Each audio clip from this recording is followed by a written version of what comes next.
Breaking news आ रही है। Israel Hamas युद्ध पर इजरायल युद्ध को रोजाना 4 घंटे रोकने पर सहमति हो गई है। अमेरिका का दावा है कि इजरायल रोजाना 4 घंटे सीजफायर करेगा ताकि आम लोग युद्ध वाले इलाके से निकल सकें।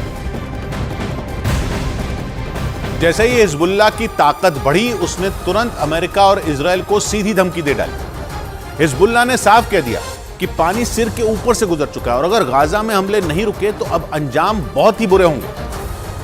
यानी रूस की मिसाइलों से लैस होने के बाद हिजबुल्लाह ने भी इजरायल और अमेरिका से भिड़ने का मन बना लिया। हिजबुल्लाह ने इजरायल को एक बार फिर धमकी दी और बिना देर किए गाजा में हमले बंद करने को कह दिया। उसने आरोप लगाया कि गाजा में इजरायल बेकसूर लोगों पर भी बम बरसा रहा है और इसीलिए हिजबुल्लाह ने साफ कह दिया कि अगर इजरायल ने वहां हमले बंद नहीं किए तो ये जंग गाजा तक सीमित नहीं रहेगी, इसकी लपटें पूरे पश्चिम एशिया में फैल जाएंगी। हिजबुल्लाह अमेरिका के दोस्त इजरायल को धमकी ही नहीं दे रहा बल्कि रुक रुक कर उस पर हमले भी कर रहा है, लेकिन इसके बावजूद हिजबुल्लाह पर इजरायल की सेना बहुत ज्यादा आक्रामक नहीं हुई है।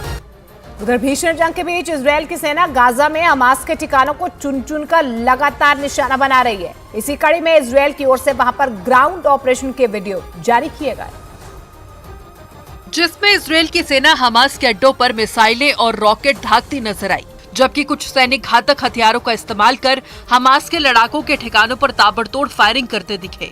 इजरायल की सेना ने गाजा में ग्राउंड ऑपरेशन और हवाई हमले के कई वीडियो जारी किए, जिसमें हमास के कई ठिकानों पर रॉकेट दागकर उन्हें पूरी तरह तबाह करते हुए दिखाया गया, जबकि दूसरे वीडियो में तो सैनिक उनके छोटे अड्डों को भी नेस्तनाबूद करते दिखाई दिए। हमले में हमास को बड़े नुकसान का दावा किया गया। इजरायल भी हिजबुल्लाह के साथ जंग नहीं छेड़ना चाहता।